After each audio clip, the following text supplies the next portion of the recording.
안녕하세요. 벼랑 끝으로 내몰렸던 제 귀한 딸을 지켜낸 60대 남자입니다. 여러분, 여러분은 자식들의 눈물을 볼 때면 어떤 생각이 드시나요? 저는 제 자식들의 눈물을 보고 있자면 제가 슬퍼 흘렸던 눈물보다 몇 곱절은 더 마음이 아프더라고요. 그런데 이런 제가 죽음의 문턱까지 스스로 들어가려던 딸아이를 보았을 때 그때 제 심정이 어땠을까요? 그때는 뭐랄까, 정말 하늘이 무너지고 땅이 솟구치는 기분이 들더군요. 그래서 저는 제 딸아이를 그렇게 만든 사람들한테 한 방 날려주기로 작정했었는데요. 딸아이를 위해 했던 제 행동들을 사연투브 구독자 여러분들이 공감해 주시길 바라며 제 사연을 적어보겠습니다. 저는 흔히 말하는 자식 부자입니다. 제게는 금이야 오기야 키운 3명의 딸과 귀하게 얻은 막내 아들이 있으니 말이죠. 게다가 하나같이 다 얼마나 착하고 성실한데요. 가능만 하다면 제가 평생 데리고 살고 싶을 정도랍니다. 그리고 우리 큰딸, 이 사연의 주인공이기도 한 제 큰딸은 자랑하자면 끝이 없을 정도로 정말 말 그대로 남주기 아까운 딸입니다. 주변 사람들에게도 제가 큰딸 자랑을 얼마나 하는지 제가 큰딸 이름만 얘기해도 동네 사람들이 도망갈 정도라니까요. 그래서 한동안 자랑을 못했죠. 그런데 이렇게 사연을 통해 제 큰딸 자랑을 마음껏 해보자면 제 큰딸은 저와 아내가 큰 소리 한번 내지 않고 키웠습니다. 누가 알려준 것도 아닌데 어렸을 때부터 위험한 거, 하면 안 되는 거를 본인이 딱딱 알아서 구분하더라고요. 그뿐이게요. 걸어 다니고 말을 시작할 때부터 저와 아내의 농사일을 돕겠다며 그 작은 발로 다다다다 하면서 저의 뒤만 졸졸 쫓아다녔죠. 그 모습이 어찌나 귀엽던지 정말 눈에 넣어도 안 아플 정도라면 감이 오시나요? 그리고 커가면서는 제 동생들을 어찌나 잘 보살피던지 제 엄마보다 나았죠. 그래서인지 10살이나 차이 나는 막내 동생은 제 큰딸을 보며 어렸을 적에는 엄마 엄마 했을 정도였습니다.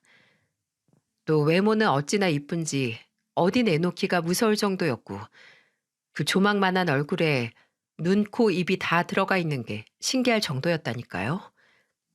그리고 그런 큰딸을 보고 자라서 그런지 둘째, 셋째, 넷째 또한 그게 힘들이지 않고 키웠습니다. 이렇게 모두 잘 자라준 자식들이 기특하고 고맙지만 한편으로는 제가 자식들에게 미안한 부분도 있습니다. 바로 제가 농부라는 건데요. 농부가 어때서 하실 수 있는데 도시와 멀리 떨어진 농촌은 여느 도시처럼 아이들의 놀거리도 많지 않았고 또 학원이 많은 것도 아니어서 교육 환경으로는 좋지 못했거든요. 그래서 제 자식들은 학원 한 번 안 다녀봤을 정도였죠. 그런데도 자식 4명 중 그 누구 하나 불만을 내세운 적이 없었고 기특하게도 4명 모두 4년제 대학을 졸업하고 좋은 직장에 들어갔습니다. 그런데 어느 날 예상 밖의 일이 터졌습니다. 그리고 그 주인공은 바로 38년 동안 문제 한 번 일으켰던 적 없는 제 큰딸이었죠. 큰딸은 앞서 말했지만 정말 말썽 한 번 부리지 않고 잘 자라주었어요. 서울에서 알아주는 그런 대학교는 아니었지만 4년제 대학교를 졸업하고 바로 중견기업에 취직할 정도로 능력도 있었죠. 하지만 시간이 지날수록 큰딸을 보며 걱정이 하나 생겼는데 바로 혼기가 한참 지났는데도 결혼할 남자를 데려오지 않는다는 거였죠. 진영아, 이 애비는 진영이 결혼하는 것만 보면 원이 없겠는데 아직도 신랑감을 못 찾은 거야. 아버지, 저 결혼 안 할 거예요. 저 이렇게 어머니 아버지랑 평생 살 건데요. 아버지도 제게 남주기 아깝다면서 결혼하지 말라고 하셨잖아요. 그건 너 어렸을 때나 했던 말이지. 이제 나이도 있는데 늦기 전에 얼른 결혼해야지. 아버지, 솔직히 저 지금 만나는 사람 있어요. 결혼 이야기가 확실히 나오면 보여드리려 했는데 이제 슬슬 말도 나오겠다. 조만간 날 잡아볼게요. 뭐? 진짜냐? 왜 진즉 말하지 않았니? 내가 그날을 얼마나 기다렸는데. 난 아버지가 평생 같이 살자길래 진짜 그럴까 생각도 하고 있었거든요. 얘끼, 말도 안 되는 소리. 그런데 남자친구는 언제부터 있었던 거니? 난 네 동생들한테도 그런 소리 못 들은 것 같은데. 2년 정도 만났어요. 회사 동료 소개로 만났는데 사람이 참 괜찮더라고요. 제게도 넘치게 잘해주고요. 아버지도 분명 마음에 들어 하실 거예요. 그때 큰딸 진영의 말을 듣고 저는 정말 뛸 듯이 기뻤습니다. 부모 떠나 혼자 자취하며 늦은 나이까지 홀로 있는 게 항상 불안했는데 알아서 제 짝을 만나 연애하고 있었다니 안심이 되어서였죠. 그런데 한편으로는 이제는 진짜 큰딸을 보내야 하나 하는 마음에 아쉬움도 있었고요. 큰딸이 예비사위를 데려오기로 약속한 날이었습니다. 저희 집안은 거의 결혼식장 분위기만큼 들떠 있었죠. 아내는 새벽부터 사위도 오는데 오늘은 닭 한번 잡아봐야지 하면서 아침부터 요리하는데 정신 없었어요. 그리고 큰딸이 생전 처음으로 집에 남자를 데려오는 날이어서 그런지 동생들도 줄줄이 하나둘 집으로 모였죠. 동생이 많다는 얘기를 미리 들었다긴 했지만 우리 집에 딱 들어온 사위는 본인만 쳐다보는 여러 개의 눈을 보며 살짝 당황하는 게 보였습니다. 그리고 그 모습을 보는데 저는 사람이 순수해 보이는 게 마음에 들더군요. 그리고 박사를 실제로 본 적은 예비 사위가 처음이었는데 저는 박사면 말도 똑부러지게 딱딱할 것 같고 성격도 좀 까칠하거나 예민할 줄 알았어요. 하지만 예비 사위는 의외로 좀 덜렁덜렁하고 어린아이처럼 순박한 면도 있더군요. 그런데 전 오히려 이런 부분이 더 마음에 들었습니다. 왜냐고요? 왜 딸을 둔 아버지면 공감하실 수도 있으실 텐데 무뚝뚝하고 칼 같은 사이보다는 좀 뭐랄까요? 싹싹하고 저를 장인어른 하면서 잘 따라줄 사이가 더 좋은 거 아니겠어요? 저는 큰딸이 예비사위를 데려온다고 할 때부터 내심 속으로 그런 사이였으면 좋겠다고 생각했었거든요. 그런데 그날 처음 본 예비사위는 딱 그런 사람이더라고요. 그렇다고 한들 어찌 제 귀한 첫째 딸을 쉽게 내줄 수 있나요? 저는 일부러 근엄한 척하며 몇 가지 질문을 던져봤죠. 편하게 말하라 했으니 그렇게 하겠네. 자네, 내 딸이 얼마나 귀한 딸인 줄은 알지? 네, 진영이한테 익히 들어서 잘 알고 있습니다. 그래서 제가 평생 귀하게 모시고 살아야 한다는 것도요. 아버님, 걱정 안 하셔도 됩니다. 저 진영이 절대 눈물 흘리게 하는 일 없고 힘든 일 절대 안 시킬 거예요. 그리고 그 외 음식물 쓰레기 이런 것도 다 제가 버리기로 이미 약속되어 있습니다. 그렇군. 당연히 그래야지. 우리 진영이 내가 시집 보내기가 너무 아까운 딸이어서 여태껏 안 보내고 있었던 거야. 내 눈이 얼마나 높은데. 혹시나 결혼했다고 해서 절대 안심하지 말고. 우리 진영이 평생 잘 대해줘야 해. 알겠나? 네, 잘 알겠습니다. 군기라고 할까요? 제 말에 각 잡힌 예비사위를 보자니 제 막내 아들을 보는 것처럼 귀엽더군요. 그리고 저는 정말 제 딸이 좋은 배우자 만나 잘 살기만 하면 여한이 없었는데 그 꿈이 곧 실현될 것 같아 내심 기뻤죠. 아이, 아버지도 참 그만 좀 하세요. 아, 윤수 씨는 계속 서울에서만 생활해서 농촌은 처음이라고 했는데 아버지가 구경 좀 시켜주시는 건 어때요? 그러면서 둘이 이야기도 많이 하고요. 어때요, 윤수 씨? 윤수 씨도 좋죠? 당연하지. 아버님, 저 여기 구경 좀 시켜주세요. 아까 진영이랑 차 타고 들어오면서 잠깐 둘러봤는데 보기만 해도 스트레스가 확 풀리더라고요. 저는 매일 빽빽한 건물들만 봐서 그런지 속이 아주 답답했거든요. 오, 그래. 그럼 내가 예비사위 구경 좀 시켜줘야지. 내가 안 그래도 혹시나 하고 아까 경운기도 다 닦아놨거든. 자네 경운기는 타봤나? 아니요. 몇 번 본 적은 있는데 타본 적은 없습니다. 아버님께서 허락만 해주신다면 타보고 싶어요. 벌써 설레는걸요? 저를 맞춰주기라도 하는 듯 들떠있는 예비 사위를 보자니 꼭 큰딸한테 처음 경운기 태워줬던 모습이 떠오르더군요.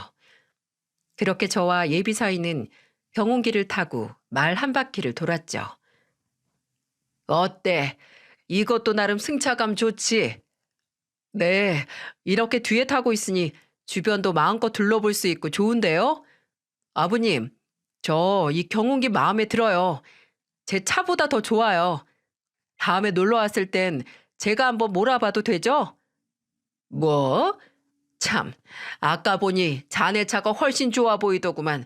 이게 더 좋다고? 그럼 내 경운기랑 바꿀까? 네? 아, 뭘 놀라고 그러나. 장난이네, 장난. 진영이한테 잘만 해준다면 이깟 경운기 하나 내가 사줄 수도 있지. 그러니 진영이한테 꼭 잘해줘야 하네. 애가 첫째라 그런지 자기 속도 잘 안 드러내고 그러는데 그럴 때마다 자네가 먼저 물어봐 주기도 하면서 말이야. 그럴 수 있지? 그럼요. 아버님 귀한 딸, 제가 꼭 아무 걱정 없이 평생 행복하게만 만들겠습니다. 제가 약속 하나는 정말 잘 지키거든요. 저 믿어만 주세요. 그렇게 사이가 돌아간 후에 저는 동네 사람들한테 큰딸 자랑에 이어 예비 사위 자랑까지 얼마나 했는지 모릅니다. 그런데 제 예비 사위한테도 한 가지 걸리는 게 있었는데요. 바로 직장이 없다는 것이었죠. 예비 사위는 제 딸보다 2살이 많아 40살이었는데 저는 잘 모르지만 큰딸 말을 들어보니 예비 사위는 교수가 되기 위해 오랜 시간 공부만 했다고 하더라고요. 해외까지 공부하러 가서 박사 학위도 받은 거라면서 말입니다. 그리고 예비 사위는 계속해서 교수 자리를 두들기고 있는데 아직 제 자리를 못 찾았다고 하더군요. 공부하느라 오랜 시간 일을 구하지 못한 건 알겠는데 그래도 결혼을 앞둔 상황까지 변변한 직업이 없다는 게 내심 걱정이 되긴 했었어요. 예비 사위가 다녀가고 얼마 후 큰딸은 제 허락도 받았겠다. 이제 본격적으로 결혼 준비를 해야겠다고 말하더군요. 예비 시댁에도 곧 인사드리러 간다고요. 그 당시 제 큰딸은 제가 서운해할 걸 알았는지 티나게 좋아하진 않았지만 이전보다 자주 집에 들리더니 제 아내랑 연신 신혼살림에 관해 얘기하며 들떠보였죠. 그리고 그런 딸을 보며 전 딸이 이제 진짜 시집을 가나 보다 하며 괜히 울적해지기도 했었습니다.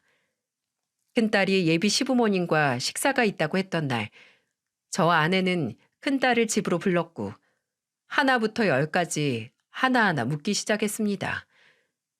예비 시부모님은 어떤 분들이며 너에게 잘해줬는지, 그리고 무엇보다 둘의 결혼은 허락하셨는지 물었죠. 예비 시부모님은 어, 윤수 씨랑은 분위기가 좀 다르셨어요. 분위기가 달랐다고? 어떻게? 왜 윤수 씨는 좀 순박해 보이는 면이 있잖아요. 그런데 윤수 씨 부모님은 빈틈 하나 없이 완벽해 보였다고 할까? 좀 세련돼 보이시기도 했고요. 아, 그리고 아버지, 윤수 씨가 말을 안 해줘서 몰랐는데 예비 시부모님도 두 분 다 교수셨다네요. 그래서 예비 시부모님이 윤수 씨도 교수로 만들려고 엄청나게 노력하셨다고 하더라고요. 아, 그러니 두 분 다 교수셨으면 집안도 꽤 넉넉하겠구나. 아마도 그러겠죠?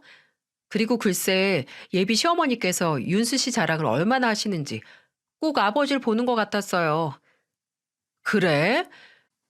뭐 부모 눈에는 제 자식이 세상 제일로 보이니 뭐 그러실 수도 있지. 그래, 무슨 자랑을 어떻게 하셨는데? 뭐 본인 아들이 최고라는 거 아니겠어요? 요즘 윤수 씨만한 아들 없다고 하셨어요. 그리고 윤수 씨가 교수 임용만 되면 앞길이 탄탄대로라고 저보고 걱정하지 말라고 하더라고요. 아, 그리고 아버지, 어머니를 이른 시일 내에 뵙고 싶다고 하셨어요. 이 말은 제가 마음에 드셨다고 해석해도 되는 거겠죠? 저 예비 시부모님께 잘 보인 거 맞겠죠? 그렇지. 우린 아무 때나 시간 낼 수 있으니까 너랑 윤수가 날 잡아봐라. 상견례를 서둘렀으면 좋겠다는 말을 듣고 온 큰딸은 그날 하루 종일 얼마나 신이 나 있던지 큰딸이 그렇게 좋아하는 모습은 오랜만에 봤었죠. 상견례 전날 평생을 검소하게 살아서 그런지 옷장에는 상견례 때 입고 나갈 마땅한 옷 한 벌이 없더군요. 새 정장을 하나 장만했어야 하는 건데 그때는 평소에도 옷을 사 입었던 적이 별로 없어서 그랬는지 새 옷을 장만해야겠다는 생각도 하지 못했던 것 같습니다. 그래도 아내와 함께 옷장을 뒤지고 뒤져 저희가 샀던 옷 중에 제일 괜찮은 정장을 찾아 입었죠. 그런데 이런 저희 노력이 무색할 만큼 상견례 장소에서 만난 큰딸의 예비 시부모님은 저희가 생각했던 것보다 훨씬 세련되신 분들이었죠. 그리고 큰딸의 예비 시부모님은 웃음기 하나 없는 얼굴로 앉아 계셨고요. 그리고 약속 장소로 들어온 저와 아내의 차림을 위아래로 훑어보더군요. 윤수한테 이야기 들었습니다. 농사를 지으신다고요? 예, 40년째 농사 짓고 있습니다.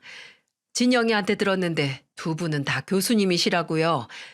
윤수가 누굴 닮아 박사학위까지 받고 교수 임용을 기다리나 했더니 다 두 분 닮아 그랬나 봐요. 다짜고짜 농사를 지으신다고요? 하는 예비사돈의 말에 잠시 주춤했습니다. 뭐랄까요? 억지로 짜내고 짜내서 질문 하나 던진 느낌이라고 할까요? 그런데 그때 예비 안사돈이 말하더군요. 맞습니다. 제 아들이라 그런 게 아니라 윤수는 저희 닮아 참 똑똑하죠. 또 인성은 얼마나 훌륭하다고요. 그리고 들으셨겠지만 제 아들 교수 임용 대기 중이고요. 윤수가 교수로 임용만 되면 진영인 이제 사모님 소리 들을 텐데 정말 진영이는 복도 많죠. 우리 윤수 같은 아이를 남편으로 두니 말이에요. 그런데 사모님 소리 들으려면 진영이도 지금보다 더 노력해야 할 텐데 말입니다. 요즘 교수 사모들이 얼마나 학벌 좋고 짱짱한데요. 진영이가 그 틈에 껴서 잘 어울릴지 좀 걱정이 되긴 하네요. 걱정 안 하셔도 됩니다. 우리 진영이가 얼마나 똑똑한데요. 동네에서도 우리 진영이만큼 똑똑한 사람이 없다고 아주 칭찬이 자자합니다. 제가 예비 사위를 칭찬하기 무섭게 조용하던 예비 안사돈이 갑자기 예비 사위 자랑을 줄줄이 하더군요. 그런데 예비 사위 자랑하면서 은근히 제 큰딸을 무시하는 게 느껴져서 기분은 안 좋았습니다. 동네에서 인정받은 걸로 되나요? 휴, 우리 아들은 해외 유학까지 다녀왔어요. 제가 아들을 왜 해외까지 보낸 줄 아세요? 왜 끼리끼리 만난다고 하잖아요. 해외에서 공부하며 비슷한 환경, 비슷한 학벌을 가진 사람들이랑 어울리고 또 그런 짝 찾아오라고 보낸 거였어요. 그런데 어느 날 갑자기 진영이를 데려오더라고요. 그래서 많이 놀라긴 했지만 뭐 어떻게 하겠습니까? 자식 이기는 부모 없다고 아들이 좋다는 사람을 며느리로 들이는 수밖에요. 그리고 그렇게 생각하니 진영이가 이뻐 보이는 것 같기도 하고요. 이뻐 보이는 것 같다고요? 네, 아직 뭐 제 맘에 다 차진 않죠. 그런데 그건 시간이 해결해 줄 문제고요. 아, 기분 나쁘게 듣지는 마세요. 제가 그냥 솔직할 뿐입니다. 아직 몇 번 보진 않았는데 진영이가 마음에 쏙 드네요. 이러면 이건 가식이잖아요. 그리고 제 아들이야 공부하느라 나이가 많이 들었다 해도 진영인 그런 것도 아닌데 나이가 좀 많긴 하잖아요. 아이 갖는 것도 생각해야 할 텐데. 아, 뭐 그렇다는 겁니다. 제 맘이 이래도 제 아들이 좋다니 전 아들 말을 따를 거니까 걱정하지 마시고요. 계속해서 제 큰딸을 무시하는 발언을 하는 예비 안사돈을 보자니 전 점점 화가 나더군요. 그런데 예비 안사돈이 큰딸 얘기를 할 때마다 예비 사위가 연신 제 엄마 다리를 툭툭 치는 게 보이는데 괜히 제가 다 안쓰러웠습니다. 하지만 그렇다고 제 딸을 이렇게 무시하는 예비 안사돈을 그냥 두고 볼 수는 없겠더군요. 그렇죠. 저도 다 이해합니다. 고슴도치도 제 새끼 귀한 줄은 안다고 부모 눈에는 제 자식이 다 잘나 보이기 마련이죠. 그래서 말인데 저도 안 사둔 말씀처럼 윤수가 제 마음에 쏙 드는 건 아니랍니다. 저야 농산일만 해와서 교수 임용이니 뭐니 이런 건 잘 모르지만 아직까지는 윤수가 매달 고정적인 금액을 벌어오는 것도 아니고 그러다 보니 제 큰딸이 혼자 외벌이 하는 건 아닐까 하는 걱정도 되는 게 사실이거든요. 아, 아니, 그건 윤수가 교수 임용만 되면 그러니까 교수 임용이 돼야지요. 아까 윤수가 교수 임용만 되면 우리 딸아이가 사모님 소리 듣는다고 하셨는데 결혼 전에는 가능한 겁니까? 그럼요. 우리 윤수가 아직 운이 좀 부족해서 그런데 곧 됩니다. 제 아들은 제가 잘 알아요. 우리 아들은 분명 저희 닮아 훌륭한 교수가 될 겁니다. 예, 저도 교수 사이 기다리고 있겠습니다. 제 말이 끝나고 예비 안사돈이 이어서 또 말을 하려 하는데 갑자기 예비 사이가 그러더군요. 어머니, 그만하세요. 진영이 아버지 말씀이 다 맞아요. 제가 지금 내세울 게 뭐가 있다고요. 저 사실 지금 백수 맞잖아요.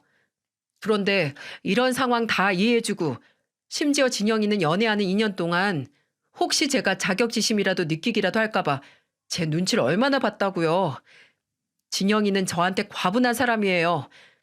그리고 저 진영이 아니면 결혼도 안 할 거고요. 제가 지금까지도 제 꿈을 잃지 않고 이렇게 노력하는 것도 다 진영이 때문이니까요. 어머니도 제가 잘 지내길 원하신다면 진영이한테 잘해주세요. 아무 말 않고 조용히 있던 예비사이가 저렇게 말하니 예비사돈과 예비 안사돈이 놀라더니 이내 아무 말도 하지 않더군요. 예비 안사돈의 발언에 이 결혼을 해야 하나 말아야 하나 속으로 한참 고민하고 있었는데 그래도 예비사이가 저렇게 말해주니 마음이 좀 풀리는 듯 했죠. 그리고 이런 자리에서도 소신껏 제 큰딸을 챙기는 예비사위를 보니 전에 봤을 때보다 더 믿음이 갔습니다. 예비사위의 마지막 말로 어영부영 상견례 자리가 끝나고 저는 큰딸을 데리고 집으로 왔습니다. 그리고 한참을 고민한 뒤 큰딸에게 물었죠. 진영아, 예비 안 써던 말투를 보니 이 결혼을 억지로 받아들이신 것 같은데 맞니? 아니에요. 원래 말투가 좀 그러세요. 제가 처음 갔을 때도 좀 딱딱한 말투시긴 하셨는데 윤수 씨 말로는 절 정말 마음에 들었다고 하셨어요. 아마 제가 결혼한다니 서운해하시는 아버지처럼 윤수 씨 어머님도 윤수 씨 장가 보내려고 하다 보니 괜히 서운하셔서 그런 거 아닐까요? 그리고 아버지, 저 정말 윤수 씨랑 결혼하고 싶어요. 2년 연애하면서 제 남편은 꼭 윤수 씨면 좋겠다고 생각했거든요. 제가 이 나이 먹도록 윤수 씨 만나려고 결혼을 못했나 싶을 정도로요. 네가 좋다면 어쩔 수 없다만 아무래도 네 예비 시어머니 보통 분은 아니신 것 같은데. 에이, 아버지 저 못 믿으세요? 제가 누구한테 미움받을 사람은 아니잖아요. 윤수 씨 어머니도 곧 제 마음 알아주시고 저 예뻐해 주실 거예요. 그러니까 너무 걱정하지 마시고 제 결혼 응원해 주세요. 진영이가 계속 걱정되긴 했지만 예비 사이가 그렇게 좋다는데 저는 더 말릴 수가 없겠더라고요. 그래서 결국 큰딸의 말을 들어주기로 했죠. 그리고 어떻게 됐냐고요? 제 걱정과 달리 결혼은 일사천리로 진행됐습니다. 큰딸이 워낙 똑부러지는 성격이어서 그런지 제가 딱히 준비할 것도 없었고요. 그리고 예비 사이도 시간이 날 때마다 와서는 제 일도 도와주고 그랬죠. 서울에서만 살아서 농사일은 해보지도 않았을 텐데 밀짚 모자를 푹 눌러쓰고는 제 뒤를 졸졸 쫓아다니며 따라하는데 아들을 하나 더 둔 것처럼 괜히 뿌듯하고 든든하더군요. 상견례 때 예비 안사돈의 말투가 자주 떠오르긴 했지만 예비 사이가 이렇게 저한테 싹싹하고 또 진영이를 볼 때마다 좋아 죽겠다는 표정을 하며 쳐다보니 걱정이 점차 사그라들더군요. 그리고 말이 나와서 하는 말인데 옛날처럼 시부모님을 직접 모시고 사는 것도 아니고 결혼하고 나면 둘이 따로 살 거라 생각하니 마음도 편해지더라고요. 그래서인지 앞으로 제 큰딸의 앞날은 순탄할 것 같았습니다. 그렇게 시간이 흐르고 큰딸의 결혼식을 일주일 앞둔 날이었어요. 저는 지인들한테 막바지 연락을 돌리고 있었죠. 그런데 느닷없이 제게 걸려온 전화 한 통에 우리 가족은 마른 하늘에 날벼락을 맞은 거 아니겠어요? 아버지, 저 이제 다 끝났어요. 다 끝났다고요. 저 결혼할 남자한테도 이렇게 배신당했는데 제가 살아서 뭐 하겠어요. 그렇죠, 아버지? 진영아, 너 술 마셨니? 무슨 일이야? 이 애비한테 다 말해봐라. 아니, 배신이라니. 그게 무슨 말이야? 윤수 씨가 나랑 결혼 못 하겠대요. 파혼하재요. 도저히 안 되겠대요. 아버지 죄송해요. 어머니한테도 죄송하다고 전해주세요. 술에 취한 큰딸의 전화였습니다. 큰딸은 평소에도 술은 입에도 대지 않았는데 이게 무슨 일인가 싶었죠. 갑자기 결혼을 못하겠다는 건 무슨 말이며 큰딸은 왜 저와 아내한테 죄송하다고 했는지 불안해지기 시작했습니다. 그래서 다급히 다시 큰딸에게 전화했는데 역시나 전화를 받지 않더군요. 그리고 예비사위도 제 전화를 받지 않았고요. 그렇게 저는 큰딸의 연락만 기다리며 노심초사하고 있었고 아내도 옆에서 연신 울고 있었죠.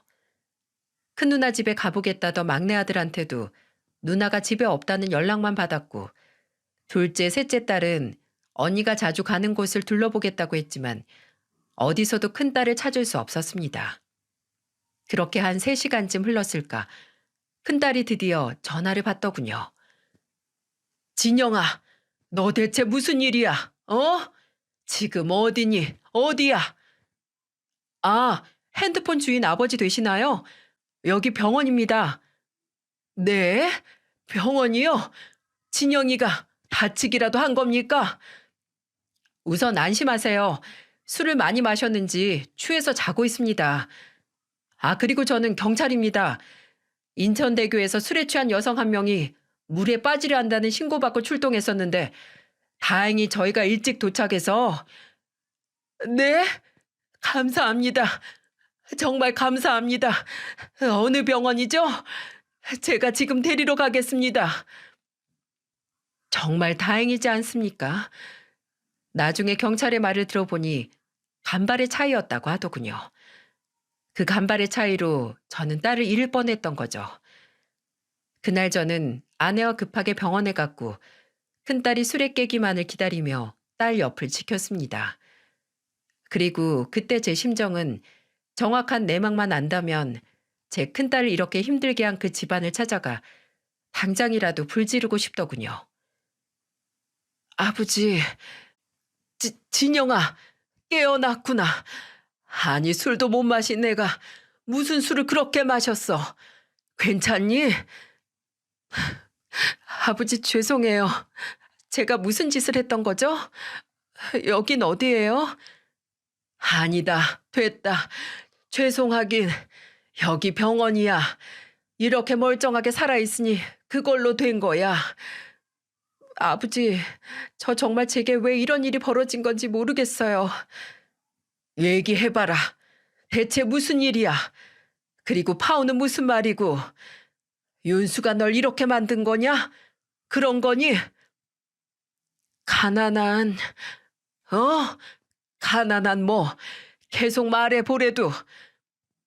가난한 농사꾼 집안이랑은 사도 못하겠대요. 뭐? 멋이 어쩌고 저째? 아니 내가 농사꾼인 거 그 집안에서 몰랐던 것도 아니고 다 알고서도 준비한 결혼이었는데 인제 와서 뭐가 어째? 결혼식을 일주일 앞둔 지금에서야 파혼하자 했다고? 내 이 자식을 가만두나 봐라. 처음부터 윤수 씨 부모님은 저 마음에 안 들어 있어요. 그런데 윤수 씨가 저 아니면 안 된다고 밀어붙이니까 그래서 예비 시부모님도 허락하셨던 건데. 그런데 뭐 계속 말해봐. 허락하신 거면 끝까지 허락하시면 되지. 인제 와서 결혼은 왜 끝내는 건데. 큰딸은 뭔가를 숨기는 듯하며 말을 자꾸 하다 말았습니다. 그렇게 꽤 많은 시간을 어르고 달래서야 큰딸이 극단적인 선택까지 하려 했던 이유를 알 수 있었죠. 이젠 윤수 씨가 내가 싫대. 아무리 생각해도 자기가 너무 아깝다면서 말이야. 뭐? 윤수가 그랬다고? 이 배신자 녀석. 나랑 널 지켜주기로 그렇게 약속해놓고 그런 말을 했단 말이야. 대체 갑자기 왜 마음이 바뀐 거라니? 울지만 말고 말 좀 해봐라. 이 애비 속 터져 죽는다. 윤수 씨 정말 나쁜 사람이야. 내가 그동안 자기한테 어떻게 했는데 그 사람 나랑 데이트하면서 돈 한 푼 안 썼던 사람이야. 그리고 여태껏 결혼 준비도 다 내가 그동안 모아둔 돈으로 했던 거고요. 교수 되면 나한테 다 갖겠다고. 그러니 행복하게만 살자고 했던 사람인데 막상 결혼하려고 보니 나한테 발목 잡히는 기분이 든다더라고요. 그러면서 나랑은 수준 안 맞아서 못 살겠다는데 아버지, 이게 말이 돼요? 뭐시? 천하의 빌어먹을 놈 같으니라고. 사내 자식이 제가 뱉은 말 하나 책임지지 못하는 것도 어처구니가 없는데 백수 주제에 뭐가 어쩌고 어째? 아버지 죄송해요. 이런 못난 모습 보여서 정말 죄송해요. 큰딸의 말을 들은 전 그대로 주저앉아 버렸어요. 상견례 자리부터 꺼림직하긴 했지만 일이 이렇게 될 동안 저는 대체 제 큰딸 하나 지키지 못하고 뭘 하고 있었던 걸까요? 그때는 정말 제 큰딸을 그렇게 만든 예비 사위놈도 용서할 수 없었지만 큰딸이 이렇게 힘들어하는지도 모르고 하하 웃으며 지인들에게 결혼식 얘기를 했던 저 자신도 끔찍하게 밉더군요. 그리고 큰딸이 진정을 되찾았을 때 저에게와 들려줬던 내용들은 저를 더 충격에 빠뜨렸죠. 예비 사돈과 예비 안사돈은 교수 출신이긴 했지만 불미스런 일로 이미 은퇴한 지 꽤 됐다고 하더군요. 은퇴하고 나서는 이 사업 저 사업 기웃기웃하더니 결국 가지고 있던 돈을 다 날려먹었고 심지어 집도 경매로 넘어갔다고 말이죠. 그리고 예비 사위를 교수 만들겠다고 이 돈 저 돈 다 끌어다가 해외 유학까지 보내준 거라 빚도 많답니다. 또 하나뿐인 남동생은 맨날 사고만 쳐서 합의금으로 장난 아니게 많은 돈이 들어가고요.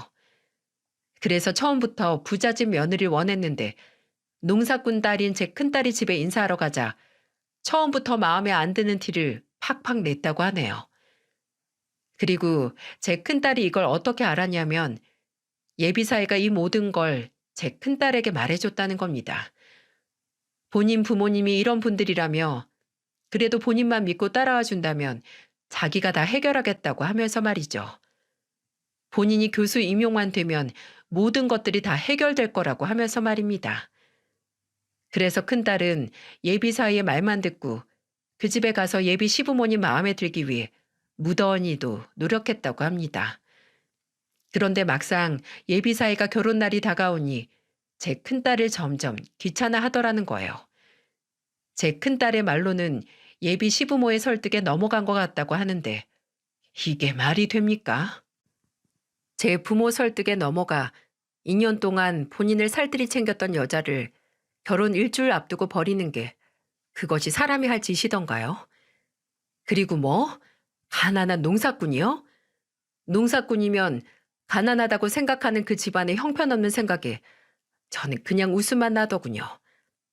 저 앞에서 말했듯이 40년 동안 농사 지으면서 자식 4명 대학 학비까지 다 내줬습니다. 그래서 제 아이들은 학자금 대출 하나 없고요. 그뿐이게요. 저 자식들 시집 장가 보낼 때 보태줄 돈도 다 마련해둔 상태거든요. 제 큰딸은 한사코 제게 손 벌리지 않고 자기가 모은 돈으로 결혼하고 싶다고 해서 결혼 자금을 전해주지 못하고 있었는데 결혼식 끝나고 나면 줄 생각이었고요. 또 제게 싹싹한 예비사위가 마음에 들어 사위 몫으로도 어느 정도 생각하고 있었는데 가난한 농사꾼이라니 참으로도 어이가 없었습니다. 지금 그쪽 집안 상황에 굴러들어온 복을 제 발로 찬 건 오히려 그 망할 집안 식구들 아닌가요? 그래서 큰딸을 그렇게 만든 그놈의 집구석을 모두 응징하기로 마음먹었죠. 저는 그 이야기를 듣고 1억이라는 현금을 준비했습니다. 그리고 큰딸과 함께 예비사위, 아니, 그놈의 집으로 찾아갔죠. 상견례 때 콧대가 워낙 높길래 저는 고급 아파트에서 사는 줄 알았는데 그것도 아니더군요. 그뿐이게요.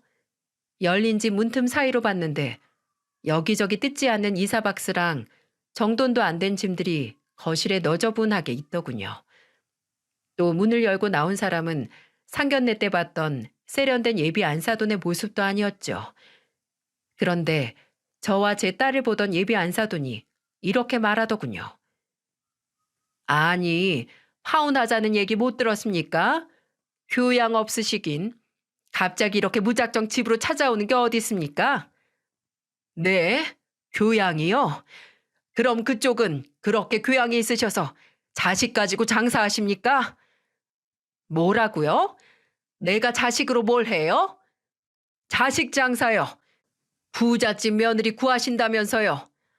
본인 아들이 할 일 없는 백수인데 부잣집 며느리는 어디서 구하신대요? 부잣집 며느리가 뭐가 좋다고 백수 남편을 만난답디까? 아니, 이 사람이 말이면 다인 줄 아나? 여봐요. 그래, 말 나온 김에 한마디 합시다. 제 아들 곧 교수 임용됩니다. 얼마 남지 않았다고요. 그리고 사위 잘 둬서 팔자 고쳐보려고 한 건 오히려 당신 아니에요? 그럼 자식 장사는 당신이 한 거죠. 저는 잘난 아들 뒀으니 당연히 잘난 며느리 보려고 한 거고요. 내 말이 틀립니까? 예? 저희가 뭐가 부족해서요? 저희가 뭐가 부족해서 자식 장사를 합니까? 그야 별 볼 일이 없으시니까요. 내가 상견례 때부터 알아봤는데 상견례 자리에 나오시면서 제대로 된 정장 한 벌 안 사 입으시고 예, 진영이 애도 그냥 그런저런 옷에 아무렇게나 턱턱 걸치고 다니더구만. 그게 교수 될 우리 아들 처가댁으로 가당하기나 하냐고요. 그놈 어머니가 소리를 지르자 뒤에서 어머니란 소리가 들리더니 그놈이 현관문으로 걸어 나오더군요. 참, 그놈 행색을 보니 영락없는 백수였습니다. 아, 진영아, 너 진짜 왜 이래? 내가 그만하자고 했잖아. 이젠 아버님까지 모시고. 누가 네 아버님이야? 너 이 자식, 너 잘 만났다. 너 별 볼 일 없이 백수 생활하고 있을 때 진영이가 네 옆에서 네 기 세우려고 얼마나 노력했는데 인제 와서 네 놈이 내 딸을 버려? 아버님, 아니 저기요. 제발 좀 그만하세요. 그래요. 솔직하게 말할게요. 진영이 고맙죠. 정말 저한테 고마운 여자입니다. 그런데 아무리 생각해도 저희 부모님 말씀이 다 맞더라고요. 제가 교수가 된다면 제 주변 사람들도 다 비슷한 급으로 바뀔 테고 그럼 거기서 진영이는 또 꿀리게 될 테고요. 그럼 진영이가 힘들지 않겠어요? 이게 다 진영이를 위해서 그런 거예요. 왜 새 술은 새 부대에 담아야 한다 라는 말도 있잖아요. 저도 이제 곧 새로운 사람이 될 텐데 그럼 당연히 저한테 맞는 여자를 새로 만나야 하는 거 아니겠어요? 뭐? 새 술은 새 부대에 담는다고? 아이고, 너 같은 놈이 무슨. 그리고 대체 그 잘나신 교수님은 언제나 되는데 너 벌써 몇 년째 집에서 놀고 있는 거 아니야? 진영이 말 들어보니까 뭐 딱히 노력도 안 하고 집에서 한량처럼 놀고 있다던데. 그러면 뭐 교수 자리가 하늘에서 떨어진다냐? 노력도 안 하는 놈이 교수는 무슨 교수? 또 말이 나와서 말인데 너 같은 놈한테 우리 딸이 과분해서 넘치고도 남지. 너같이 아무것도 안 하고 빈둥거리는 놈이 뭐가 좋다고? 어휴. 상견례 자리에서 제 엄마한테 또박또박 말대답하며 진영이를 위할 땐 언제고 인제 와서 제 부모랑 똑같이 변해버린 그놈을 보니 신물이 다 나더군요. 그런데 그때 그놈의 어머니가 하는 말에 제 머리 꼭지가 돌아버렸죠. 여봐요. 이제 그만하고 나가요. 아, 나가시라고요. 나 우리 교수 아들 그쪽 집에 절대 못 보내요. 농사꾼이면 가서 농사나 지으세요. 우리 아들 교수 되는데 보태줄 거 아니면 그냥 가시라고요. 이렇게 말하면서 진영이를 툭툭 밀치는 게 아니겠어요? 감히 제 딸을 건드리다니. 저는 그제야 제가 들고 온 돈다발을 들어 그놈의 어머니 눈앞에서 바닥으로 떨어뜨렸습니다. 그러자 그놈이랑 그놈 어머니 눈이 번쩍 빛나던데 그 모습이 또 얼마나 꼴사납던지요. 자, 여기 돈이요. 나 원참 내가 당신 아들 교수 되는데 보태줄 건 아니지만 하도 내 딸이랑 우리 집 무시하길래 일부만 가져왔습니다. 그리고 내가 똑같이 교양 없는 사람 될까봐 이런 말은 안 하려고 했는데 하도 꼴싸납게 구셔서 한마디 해야겠네요. 대체 그쪽은 뭐가 그렇게 잘났다고 그러십니까? 예? 교수 집안이면 답니까? 교수도 아니고 교수 된 적도 없고 교수 된다는 확신도 없는 당신 아들. 그 아들이 뭐가 그렇게 대단해서 제 딸을 그렇게 무시하냐고요. 뭐 가난한 농사꾼이랑은 사돈을 못하겠다고요? 예, 저도 겉멋 만들고 사람을 돈으로 판단하는 당신네 같은 집이랑은 사돈 맺을 생각 전혀 없습니다. 제가 누구 좋으라고 사돈 맺습니까? 예? 아니, 이게 뭐 하는 짓이에요? 그래요, 돈 있으시네요. 뭐 어디서 대출이라도 받아오셨나 보죠? 아니요, 대출을 왜 받습니까? 제가 무거워서 안 들고 왔지. 저희한테 이깟 1억 아무것도 아닙니다.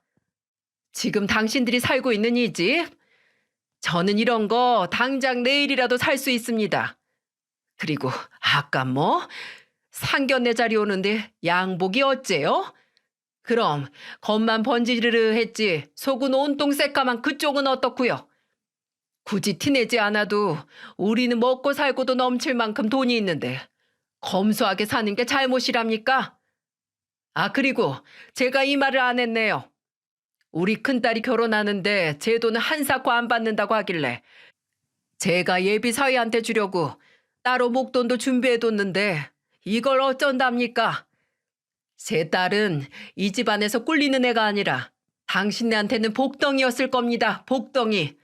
그런 복도 모르고 뻥 차버린 주제에 무슨 콧대만 높아서는 됐습니다.